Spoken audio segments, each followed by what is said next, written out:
Hallo, namen min Souji og jeg snakker lite norsk. Jeg reiser til Norge og jeg vil snakke med nordmann. So yes, I actually learned a little bit of Norwegian for my Norway cruise, which I just got back from. If this is your first time here, my name is Souji and I enjoy learning languages and traveling. And it's a bonus if I learn a language before traveling and I can use it while I'm abroad. I have a whole video here about when I learned Greek before going to Greece. So for Norwegian, like for Greek, my goal wasn't to become fluent or anything.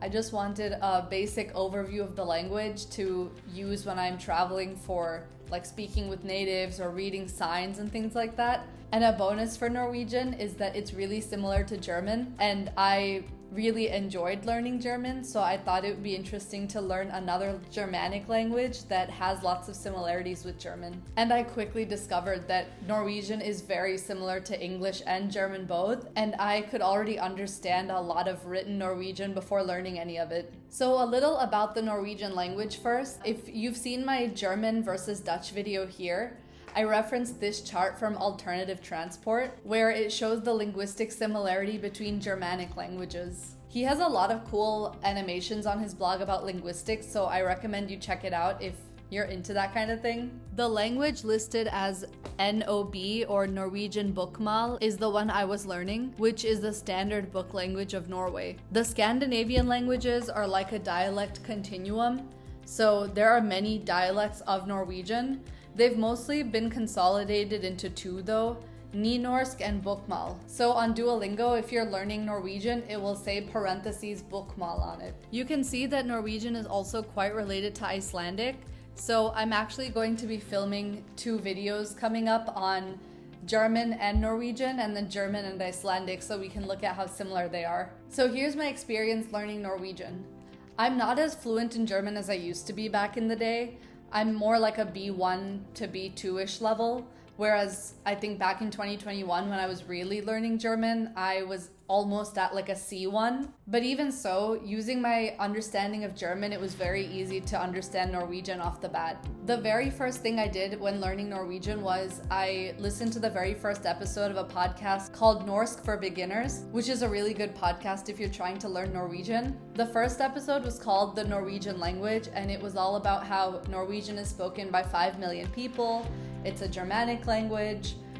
It's similar to English and Icelandic, but it was all in Norwegian. So the way this podcast worked was that he would first read a text in slow Norwegian, then teach you some of the vocabulary in English, and then repeat the text in fast or normal spoken Norwegian. So the first input that I had in Norwegian was this podcast.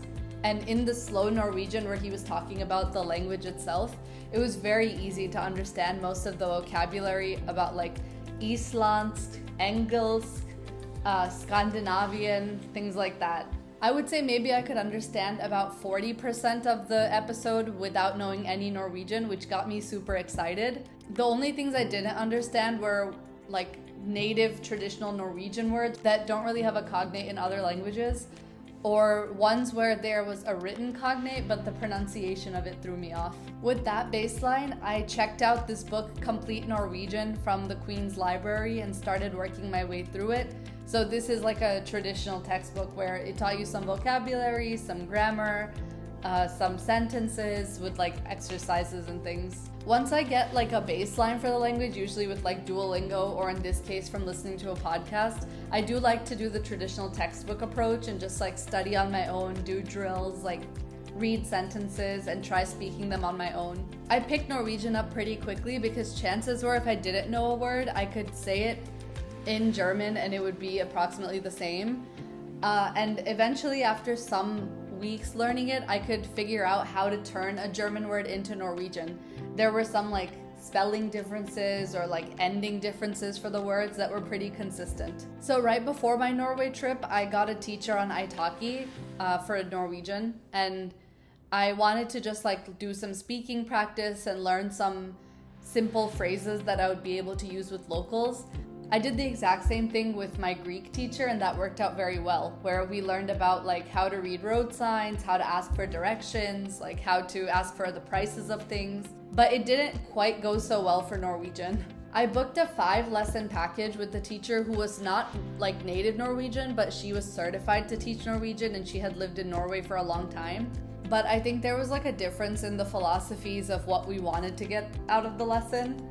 So I consider myself an Italki veteran because I've now taken classes in Spanish, German, Greek, and Hindi, and Norwegian now from the platform.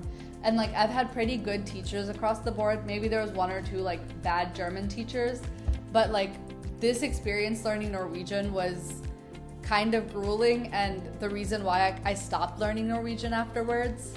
Usually my teachers would like speak in the target language as much as possible, and only if I needed an explanation on something would they switch to English. So this teacher, she would speak some Norwegian, and if I didn't understand it immediately, she would switch back to English. Even though like if she had maybe repeated the sentence again, I would have picked up what she was saying. So that was really annoying because I wanted more like listening and speaking practice in Norwegian, but most of the lesson was conducted in English. And at times she would get tripped up and accidentally speak German instead of Norwegian. And to me, who I already thought that both of the languages sounded kind of similar, it was even more confusing for me because I wasn't sure what language she was speaking in and whether the word I'm supposed to learn is the exact same as German or if she was speaking German. But yeah, I booked a 5-lesson package with her, and for most of those 5 lessons, we were just doing noun and adjective ending exercises. Things like man, mannen, men, menner. I don't even know if that's right. Like we were just doing drills for endings. Like we spent 5 lessons doing that, and then I was like, well, I didn't learn anything from this. I can't speak Norwegian. I can't really listen to Norwegian. I just know how to add adjective endings to the words. I think the other issue is like normally I would open up and like ask to like speak in Norwegian and like do some practice, but this teacher like didn't really have a good attitude. I don't know if she was like tired or something, but she would never smile. Like it was just a very stoic, strict face. So like it didn't really inspire like motivation in me to like want to open up and like get out of my comfort zone and speak in Norwegian. But yeah, I think it was just a difference in philosophies, because I find that rather than memorizing a bunch of endings and things like that for words, I would rather just like make the mistakes and over time learn. So when I was learning German with like the different, I'm sure everyone who's tried learning German knows about the different articles, the cases, like der, die, das, den, dem, like all these ways of saying the. But like I really just picked those up over time. Like after years of like immersion and things, I could figure out the nuances and when things didn't sound right. Like if someone told me like die Bet, I would know like that's not correct, or like das Hund, like it just sounds wrong because I've heard it said properly so many times. With Norwegian, I would have preferred to just like start speaking, and if I make the mistake with the ending or whatever, then I get corrected and then I learn and move on, rather than sitting there like drilling adjective endings for 5 weeks. Overall though, outside of the Italki classes, I found it fun to learn Norwegian because of its similarities to English and German. It was pretty cool to see how like the spelling would be slightly different, but it's basically the same word in German for certain things, and how some of the words may have come from the Vikings down to England. For example, the first time that I was hit with that realization was the word bairn. I'm sure people have heard that in Scotland they'll say like my bairn, like my kid. But that word is a Viking word. So in Norwegian, it's barn for a kid. And yeah, many of those types of words pop up when you're learning Norwegian, where it sounds like something you've heard from like that show on Netflix, the Highlander, the one about all the Scottish people. And the most interesting thing was, back when I was kind of looking into Icelandic as a language, not learning it, but when I went to Iceland and seeing all the signs and things, I couldn't understand any of them. But now, after knowing some Norwegian, I can actually understand a little bit of Icelandic. I texted my friend Shmari, who's Icelandic, in Norwegian, basically introducing myself, like, Jeg heter Souji, jeg lærer norsk, and like he could understand it. And when I put that into Google Translate, I saw that it's very similar between the two languages, so it's also interesting to see how like Icelandic and Norwegian both came from Old Norse. So in future videos, I'm going to look up how mutually intelligible Norwegian is with Icelandic and German. So if you're interested in comparative linguistics and things like that, stick around. And if you enjoyed this video, please like and subscribe.